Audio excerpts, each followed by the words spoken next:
You have a cat, or you know someone who does. And if you have ever watched one sit perfectly still, staring at nothing, completely unbothered by your existence, you have probably wondered who is actually in charge. The answer, it turns out, has been settled for about 4,000 years. And the place it was settled was ancient Egypt. But the real story is far stranger than worship. It is a story about grain, about plague, about power, and about how a small predator quietly rewired one of the greatest civilizations in human history without ever being asked to. To understand why cats mattered so much, you have to understand what Egypt actually was. It was not just a civilization. It was a machine. A massive, precise grain-producing machine built along the Nile, fed by annual floods, and sustained by one of the most organized agricultural systems the ancient world had ever seen. Historian Toby Wilkinson, in his work on the rise of ancient Egypt, describes the Nile Delta as one of the most productive strips of farmland on Earth. That farmland produced grain, and grain meant survival. Grain meant power. Grain meant empire. But grain had an enemy: a quiet. Before cats arrived, rodents destroyed enormous quantities of stored grain across the ancient Near East. Estimates from archaeologists working on early granary sites suggest that rodent contamination could wipe out anywhere from 20 to 40% of a stored harvest. Think about what that means for a civilization whose entire survival depends on that harvest. You are not just losing food. You are losing soldiers you cannot feed, workers who will not be paid, and a population sliding toward famine. Rats were not just a nuisance, they were an existential threat. And then, somewhere around 10,000 years ago, something happened. The African wildcat, Felis libica, began moving closer to human settlements, not because humans invited them, not because anyone had a plan, but because where humans built grain stores, rodents gathered. And where rodents. Researcher Carlos Driscoll, in a landmark 2007 genetic study published in Science, traced all domestic cats back to this single subspecies in the Near East. The domestication of the cat was not really a domestication at all. It was a negotiation. Cats came in from the wild on their own terms because human civilization had accidentally built them a perfect hunting ground. Early Egyptians noticed. How could they not? These animals were appearing around their stores, killing the animals that threatened everything they had built and asking for nothing in return except to be left alone. So that is what the Egyptians did. They left them alone. And then, slowly, they began feeding them. And then, even more slowly, they began watching them. And what they saw, they could not quite explain. A cat does not behave like any other animal humans had tamed by that point. Dogs were loyal. Cattle were useful. Goats were manageable. But a cat was none of those things. It came and went. It killed without being told to.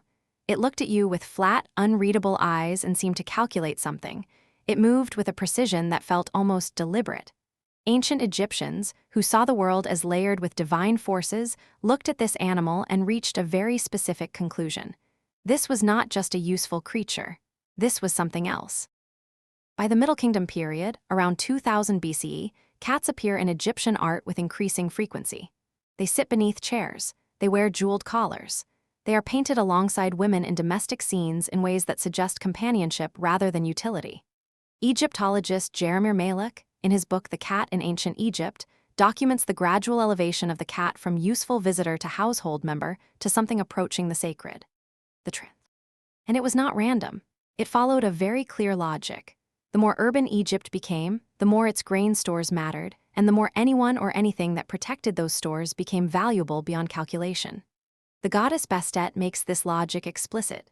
She begins in the Old Kingdom as a fierce lioness deity, a protector with claws and a war goddess aspect. Over time, as the domestic cat became central to Egyptian life, Bastet softens. She becomes a protector of the home, of fertility, of children. She carries a sistrum, a musical instrument. She is depicted surrounded by kittens. The shift is not a weakening. It is a domestication of the divine itself, mirroring what was happening on the ground. The cat had moved from the wild to the home, and the goddess moved with it. The temple at Bubastis, dedicated to Bastet, became one of the most visited religious sites in all of Egypt. The Greek historian Herodotus visited it in the 5th century BCE and described its annual festival as the largest and most celebrated in the country. He wrote that hundreds of thousands of Egyptians would travel by boat down the Nile, singing, drinking, and playing music along the way. When they arrived, the celebration was enormous. It is worth pausing on that. An entire civilization organized a mass pilgrimage around a festival for a cat goddess, not a sun god. The animal that showed up uninvited to eat their rats had, over 3 millennia, become the centerpiece of their religious calendar. And the reverence was not symbolic. It had teeth, real, legal, deadly teeth. Killing a cat in ancient Egypt, even accidentally, was a crime punishable by death. Diodorus Siculus, a Greek historian writing in the 1st century BCE, recorded an incident in which a Roman soldier accidentally killed a cat. A mob gathered. The pharaoh himself sent emissaries to try to calm the situation and explain the diplomatic consequences. The mob killed the soldier anyway. The cat's death was considered more significant than the Roman's life. That is how deep the reverence ran. This was not superstition. This was the weight of centuries of dependency made into law. The cat had protected Egypt's food supply, its population, its stability. And Egypt, in return, protected the cat with everything it had. Egyptians also mummified cats by the millions. Archaeological excavations at sites across Egypt have uncovered enormous cat cemeteries. In 1888, a farmer near the city of Beni Hassan uncovered a mass grave containing approximately 300,000 mummified cats. Many were offered at temples. Some were given as votive offerings to Bastet. The sheer scale of the practice tells you something about the intensity of the relationship. These were not fringe rituals. Mummifying a cat was a mainstream religious act, as normal in ancient Egypt as lighting a candle in a church is today. Researcher Wim van Neer, a zooarchaeologist who has studied cat remains from Egyptian sites extensively, found something fascinating in the bone records. Many of the mummified cats were young, kittens, and juveniles. This suggests that cats were being deliberately bred for temple offerings, meaning Egypt had developed something close to a commercial cat industry. The animal had moved from wild visitor to pest controller to household companion to religious icon to economic product. All in the span of a few thousand years. All because it was good at killing rats. There is one more chapter to this story, and it is darker. When the Persian king Cambyses Roman II invaded Egypt in 525 BCE, ancient sources, though some historians debate their reliability, record a strategy so strange it sounds. Persian soldiers reportedly carried cats into battle or painted cats on their shields, knowing that Egyptian soldiers would hesitate to fight for fear of harming the sacred animals.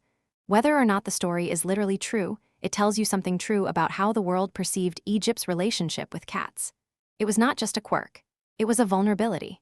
A civilization's most deeply held reverence had become a potential military weakness.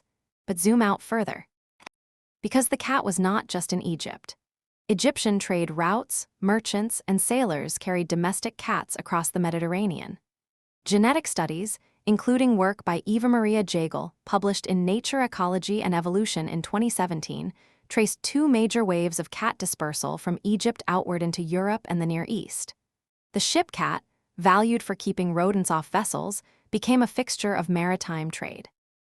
By the time of the Roman Empire, the domestic cat was established across most of the ancient world. It had ridden Egypt's trade networks to a kind of global dominion. No campaign, no conquest, just utility and timing. Here is what makes this story genuinely strange when you let it settle. The cat did not change to fit human civilization. It barely changed at all.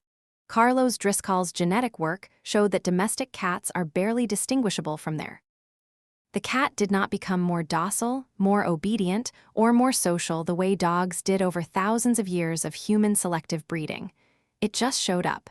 It stayed close. It did what it already did. And humans built an entire theology around it. You live in a world shaped by that moment. The cat on your sofa, or on your neighbor's fence, or in a video you are watching right now, is the descendant of an animal that walked into a grain store somewhere near the Nile thousands of years ago and decided this arrangement worked for it. Egypt gave it temples and mummies and festivals and laws. The cat gave Egypt its harvest. And somewhere in that exchange, something shifted that has never quite shifted back. The next time a cat stares at you and then looks away without blinking, it is doing exactly what its ancestors did in the granaries of the ancient world. Calculating, waiting, completely unbothered by your presence, because it already knows who is in charge.